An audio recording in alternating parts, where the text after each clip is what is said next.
ಈಗ ಇದೇನು BBMP ಈಗ ಒಂದು ಚದರ ಸ್ಕ್ವೇರ್ ಫೀಟ್ಗೆ 250 ರೂಪಾಯಿಂದ 300 ರೂಪಾಯಿ ಏನು ಫಿಕ್ಸ್ ಮಾಡಿದ್ದ ಅದು ಗೈಡ್ಲೈನ್ಸ್ ವ್ಯಾಲ್ಯೂ ಮೇಲೆ ಫಿಕ್ಸ್ ಮಾಡಿದ್ದೀವಿ ಸರ್. ಅದು 130 ಸೈಡ್ಗೆ ಮಿನಿಮಮ್ 5,000 ರೂಪಾಯಿ ಮಿನಿಮಮ್ ಹಾಕೊಂಡ್ರೆ 3 ಲಕ್ಷ ರೂಪಾಯಿ ಆಗುತ್ತೆ. ಮಿನಿಮಮ್ 5 ನೀನು ಒಂದು 1,000 ರೂಪಾಯಿ ಜಾಸ್ತಿ ಹಾಕೊಂಡ್ರೆ 6 ಲಕ್ಷ ಆಗುತ್ತೆ. 15,000 ರೂಪಾಯಿವರೆಗೂ ಇದೆ ಗೈಡ್ಲೈನು. ಮಿನಿಮಮ್ ಬೆಂಗಳೂರಲ್ಲಿ 4,500 ರೂಪಾಯಿ 4,000 ರೂಪಾಯಿಂದ ಸ್ಟಾರ್ಟ್ ಆಗುತ್ತೆ. ಇಷ್ಟೊಂದು ಆಗಿಬಿಟ್ರೆ ಬೆಂಗಳೂರಲ್ಲಿ ಯಾರಾದರೂ ಸಾಮಾನ್ಯ ಜನ ಜೀವನ ಮಾಡಲಿಕ್ಕಾಗುತ್ತೆ?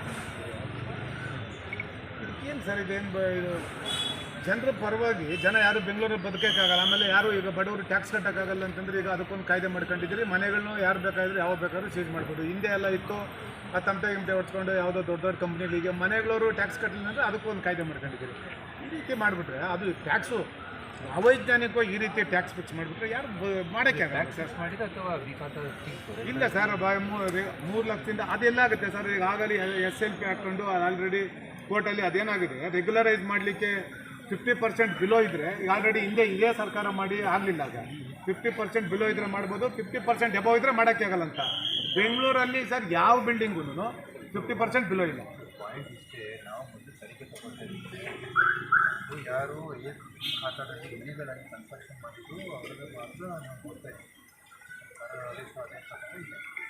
ಸರ್ ಅದು ಒಂದು ಕಾನೂನಲ್ಲಿ ಸರ್ ಯಾವ KMC ಆ್ಯಕ್ಟಲ್ಲಾಗಲಿ BBMPಲಾಗಲಿ ಈಗ GBN ಆಗಲಿ ಯಾವುದಾದ್ರೂ ಕಾನೂನಲ್ಲಿ A ಮತ್ತು B ಖಾತಾ ಅಂತಿದೆ ಸರ್. ಸೆಲ್ಫ್ ಅಸೆಸ್ಮೆಂಟು ಟ್ಯಾಕ್ಸ್ ಅಸೆಸ್ಮೆಂಟ್ಗೋಸ್ಕರ ಇದಿರೋಂಥದ್ದು. B ಖಾತಾ ಅನ್ನೋದು ಇಲ್ಲವೇ ಇಲ್ಲ. ಎಲ್ಲಿದೆ ಸರ್? ಆಮೇಲೆ A ಖಾತಾ B ಖಾತಾ ಅನ್ನೋದಿಲ್ಲ, ಖಾತಾ ಅಂತ ಇತ್ತು. ಅದನ್ನೇ ಇವರು A ರಿಜಿಸ್ಟರು B ರಿಜಿಸ್ಟರ್ ಅಂತ ನಿಮ್ಮ AROಗಳು ನಿಮ್ಮ ರೆವಿನ್ಯೂ ಇನ್ಸ್ಪೆಕ್ಟರ್ಗಳು ಟ್ಯಾಕ್ಸ್ ಅಸೆಸ್ಮೆಂಟ್ಗೋಸ್ಕರ ಮಾಡ್ಕೊಂಡಿದ್ದು. ಅದನ್ನು ಇವರು A ಖಾತಾ B ಖಾತಾ ಅಂತೇಳಿ ರಾಜಪತ್ರನೇ ಹೊರಟ್ಬಿಟ್ಟಿದ್ದಾರೆ. ಎಲ್ಲಿದೆ ಸರ್ ಕಾನೂನಲ್ಲಿ A ಖಾತಾ B ಖಾತಾ ಅಂತ ಹೇಳ್ಬಿಟ್ಟು? ತಪ್ಪಲ್ವ ಇದು? ಎಲ್ಲ ಸರ್ಕಾರ ಆಮೇಲೆ ಬಿಲ್ಡಿಂಗೇ ನೀವು ಹೊಸ ತೊಗೊಂಡ್ಬಿಡ್ತೀರ ಸರ್. ಈಗ ಅದು ಒಂದು ಸರ್ ನಮ್ಮದೇನಿಲ್ಲ. ನಾವು ನಮ್ಮ ಪಕ್ಷದ ವತಿಯಿಂದ ಏನೀಗ ಅವೈಜ್ಞಾನಿಕವಾಗಿ ಟ್ಯಾಕ್ಸನ್ನು ಫಿಕ್ಸ್ ಮಾಡಿದ್ದಾರೆ ಅದು ಸೆಟ್ರೇಟ್ ಆಗಬೇಕು ಸರ್. ಏನು ರೆಕಮೆಂಡೇಷನ್ ಸರ್? ರೆಕಮೆಂಡೇಷನು ಇದು ಟ್ಯಾಕ್ಸು ಫಿಕ್ಸ್ ಮಾಡಬೇಕು. ಹಿಂದೆ ಇತ್ತು. ಹಿಂದೆ ಎಷ್ಟಿತ್ತು? ಒಂದು ಚದರ ಗಜಕ್ಕೆ 13,800 ರೂಪಾಯಿ ಇತ್ತು. ಅದಾದಮೇಲೆ ಹಿಂದೆ ಇದೇ ಮಾನ್ಯ ಸಿದ್ದರಾಮಯ್ಯ ಅವರು ಮುಖ್ಯಮಂತ್ರಿಗಳಿದ್ದಾಗ ಅದನ್ನು ಹೆಚ್ಚು ಮಾಡಿದರು. ಆಗ ಮತ್ತೆ ಎಲ್ಲ ಒಂದು ಜನ ಕೋರ್ಟ್ಗೆ ಹೋಗಿ ಇದನ್ನು ಮತ್ತೆ ನೀವು ನೋಡಿ ಪರಿಶೀಲನೆ ಮಾಡಿ ಅಂತ ಹೇಳಿದ್ರು, ಮತ್ತೆ ಕಡಿಮೆ ಮಾಡಿದರು. ಈಗ BDAದಲ್ಲಿ ಇರ್ತಕ್ಕಂಥ ಸರ್ ಚದರಡಿಗೆ ಏನು ಮನೆಗಳಿಗೆ ವಾಣಿಜ್ಯ ಇದಕ್ಕೆ ಈ ಮನೆಗಳಿಗೆ 23 ರೂಪಾಯಿ ಇದೆ. 23 ರೂಪಾಯಿ ಚಿಲ್ಲರೆ ಇದೆ. ಕಮರ್ಷಿಯಲ್ಗೆ 27 ರೂಪಾಯಿ ಇದೆ ಒಂದು ಚದರಡಿಗೆ. ಇವರು ಒಂದು ಚದರಡಿಗೆ BBMPಯಲ್ಲಿ 300 ರೂಪಾಯಿ ಮಾಡಿಬಿಟ್ರೆ ಇದು ಯಾವ ಸರ್? ಇದು ಏನಾದರೂ ಇದಕ್ಕೆ ಏನಾದರೂ ಇದೆಯಾ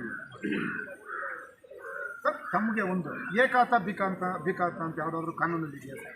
ನಿಮಗೆ ಯಾವುದಾದ್ರೂ KMC ಕಾಯ್ದೆಯಲ್ಲಾಗಲಿ ಒಳ್ಳೆಯ ರಿಕ್ವೈರ್ಮೆಂಟ್ ಟು ಪೇ ಟ್ಯಾಕ್ಸ್. ನಾವು ಒನ್ಲಿ ಕ್ವಶನ್ ಈಗ ಎಲ್ಲರೂ ಈಗ ಕನ್ವರ್ಷನ್ ಮಾಡಿಲ್ಲ ಅಥವಾ ನೋಡಿ ಸರ್ ಇಲ್ಲಿ ಅವ್ರು ಕನ್ವರ್ಷನ್ ಮಾಡಿಲ್ಲ ಅಥವಾ ಅವ್ರಿಗೆ ಕರೆಕ್ಟಾಗಿ ಅಪ್ರೂವಲ್ ತೊಗೊಂಡಿದ್ದೀವಿ. ಅಪ್ರೂವಲ್ ಮತ್ತು ಇದು ತೊಗೊಳ್ಬೇಕಾದ್ರೆ ನೀವು ಅದರ ಆಧಾರದ ಮೇಲೆ ತೊಗೊಳ್ಬೋದು.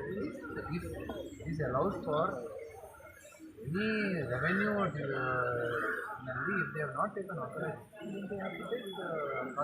ಬೇಕಾಗುತ್ತೆ ಒಂದು ಪ್ರೊಸೀಜರ್ ಕೊಟ್ಟಿದ್ದೀವಿ. ಆ ಪ್ರೊಸೀಜರ್ ಆಧಾರದ ಮೇಲೆ ನಾವು ಮಾಡ್ತೀವಿ ಸರಿ. ಬಿಟ್ಟು ನಾವು ಏನು ಮಾಡ್ತಾಯಿದ್ದೀವಿ ಸರ್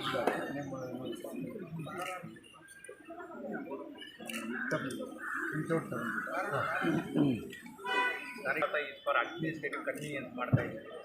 ಇಲ್ಲ ಸಹ ಲೇಔಟ್ ಅಪ್ರೂವಲ್ ತಗೊಂಡಿಲ್ಲ, ಕನ್ವರ್ಷನ್ ಮಾಡಿಲ್ಲ, ಇಲ್ಲ ಕನ್ವರ್ಷನ್ ಮಾಡಿ ರಾಜಪತ್ರದಲ್ಲೇ ನೀವು ಹಾಕಿದ್ದೀರಿ ನೋಡಿ ಸರ್. A ಖಾತಾ B ಖಾತಾ ಅಂತ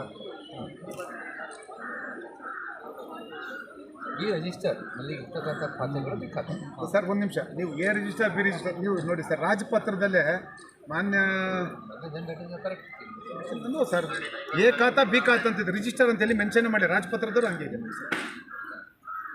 ಅದರ ಪ್ರಕಾರ ನಾವು ಆಲ್ರೆಡಿ ಕೊಟ್ಟಿದ್ದೇವೆ. ಅದು that is a matter of discussion. ಮಾಡಿದ್ದಾರೆ ಸರ್ ನೋಡಿ ಸರ್ A ಖಾತಾ B ಖಾತಾ ಅಂತ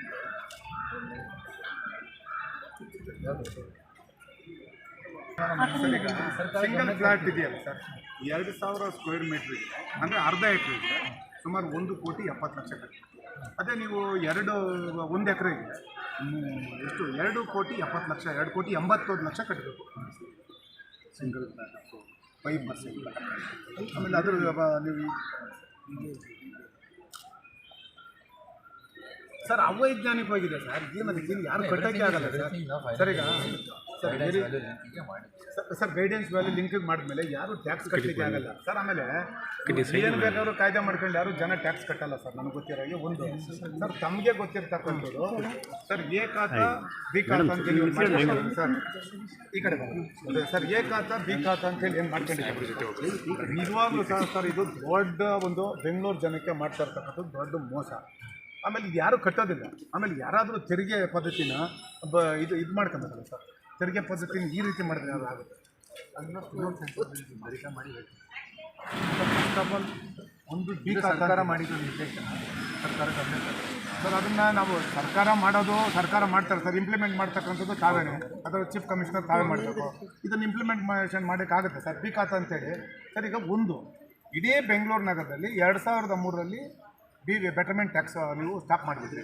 2003ರಿಂದ 2025 ಇವತ್ತವರೆಗೂ ಸಹ ನಾನು ಬೆಟರ್ಮೆಂಟ್ ಓಪನ್ ಮಾಡಲಿಲ್ಲ. ಅವಾಗೆಲ್ಲ 7 ನಗರಸಭೆನ ಮತ್ತು BBA ಅದನ್ನು ಸೇರಿಸಿದ್ರು. 110 ಹಳ್ಳಿನ ಸೇರಿಸಿ BBMP ಆಗೋಯ್ತು. ಇವತ್ತವರೆಗೂ ಬೆಟರ್ಮೆಂಟ್ ತಗೊಂಡಿಲ್ಲ. ಬೆಟರ್ಮೆಂಟ್ ತಗೊಂಡಿದ್ದು ಬರೀ ಬೆಂಗಳೂರು ನಗರದಲ್ಲಿ ಇದಕ್ಕೆ ಏನೋ ನಮ್ಮ ಇಲ್ಲ ಸರ್, BDOದಲ್ಲಿ ತಗೊತಾ ಇದ್ರು. ಕನ್ವರ್ಷನ್ ಆಗಿದ್ರೆ BBMPಯಲ್ಲೂ ಕನ್ವರ್ಷನ್ ಜಾಗ ಇದ್ದರೆ ಮಾತ್ರ ಬೆಟರ್ಮೆಂಟ್ ತಗೊಂತಿದ್ರು, ಖಾತಾ ಕೊಡ್ತಿದ್ರು. ರೆವಿನ್ಯೂ ಲ್ಯಾಂಡ್ಗೆ ಯಾರೂ ಖಾತಾ ಕೊಡ್ತಿಲ್ಲ. ಈಗ ಇಲ್ಲಿಗೆಲ್ಲ ಎಲ್ಲ ಕಟ್ಬಿಟ್ಟಿದ್ದಾರೆ. ಅದನ್ನು ಹೆಂಗೆ ಸರ್ ಇದಕ್ಕೆ ತಗೊಂಬರೋಕ್ಕಾಗ್ತದೆ? ಆಮೇಲೆ ಸರ್, ಎ ಖಾತಾ ಬಿ ಖಾತಾ ಇರೋದನ್ನು ನೀವು ಆಯಿತು, ಬಿ ಖಾತಾ ಇರೋದನ್ನು ಎ ಖಾತಾ ಕನ್ವರ್ಟ್ ಮಾಡ್ತೀರಂತ ಸರ್. ಈಗ ಉದಾಹರಣೆಗೆ ಕೃಷ್ಣ ಬೈರೇಗೌಡರು ಕಾನ್ಸ್ಟಿಟ್ಯೂನ್ಸಿಯಲ್ಲಿ ವಾರ್ಡ್ ನಂಬರ್ 5ರಲ್ಲಿ ಎಲ್ಲ ಆಂಧ್ರ ಬಿಲ್ಡರ್ಗಳು ಬಂದು 7 ಫ್ಲೋರ್ 8 ಫ್ಲೋರ್ ಕಟ್ಬಿಟ್ಟಿದ್ದಾರೆ. ಅದಕ್ಕೆ ಏನೂ ಇಲ್ಲ, ಬೀನು ಇಲ್ಲ. ಅದನ್ನ ಹೆಂಗೆ ತರ್ತಾರೆ ಸರ್? ಯಾವೆಲ್ಲ ಎಲಿಜಿಬಲ್ ಇದ್ದಾರೆ ಫಸ್ಟ್ ನಾವು ಮಾಡ್ತಾ ಇದ್ದೀವಿ. ಈಗ ಒಂದು ನೋಟಿಫಿಕೇಶನ್ ಬಂದಿದೆ ಸರ್ಕಾರ ಕಡೆಯಿಂದ, ಅದರ ಆಧಾರದ ಮೇಲೆ ಇಂಪ್ಲಿಮೆಂಟ್ ಮಾಡಿ ನೋಡ್ತೀವಿ. ಅದರ ಆಧಾರದ ಮೇಲೆ ಮುಂದಿನ ಕ್ರಮ ತಗೊಳ್ತೀವಿ. ತಾವು ಇದ್ರ ಬಗ್ಗೆ ತಾವು ಹೇಳ್ತಾ ಇದ್ದೀವಿ ಅವೈಜ್ಞಾನಿಕ ವಿಷಯ ಅಂತ ಹೇಳ್ಬಿಟ್ಟು ಸರ್ಕಾರ ಗಮನ. ಆಯ್ತು ಸರ್, ಥ್ಯಾಂಕ್ ಯು ಸರ್. ಅದೊಂದು ಮುಟ್ಗೋಳು ಆಗ್ತಿದೆ ಅಂತ ಹೇಳಿದ್ರೆ ಅದೊಂದು ಚೂರು ಯಾಕಂದರೆ